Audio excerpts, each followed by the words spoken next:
मुख्यमंत्री लाडकी बहीण योजनेतील एप्रिल महिन्याचं अनुदान महिलांना देण्यासाठी राज्य सरकारनं अनुसूचित जाती जमाती विभागाचा सुमारे 650 कोटी रुपयांचा निधी वळवलाय।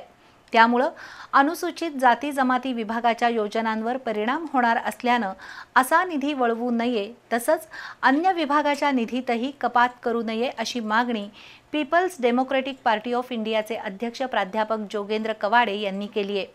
कोल्हापूरमध्ये ते आज पत्रकारांशी बोलत होते।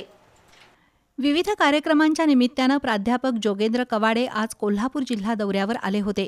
यावेळी त्यांनी शासकीय विश्रामधाम इथं पत्रकारांशी संवाद साधला। मुख्यमंत्री माझी लाडकी बहीण योजना चालू राहण्यासाठी राज्य शासनाला आता आर्थिक कसरती कराव्या लागत आहेत। विविध विभागांचा निधी लाडक्या बहिणींसाठी वापरला जातोय।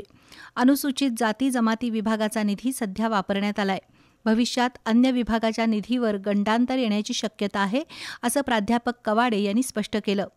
परदेशी शिष्यवृत्ती योजनेतील विद्यार्थ्यांची संख्या आणि त्यांना दिला जाणारा निधी यामध्ये सुद्धा शासनानं वाढ करावी, तसंच या योजनेच्या यशापयशाबद्दलची श्वेतपत्रिका जारी करावी, असंही प्राध्यापक कवाडे यांनी स्पष्ट केलं।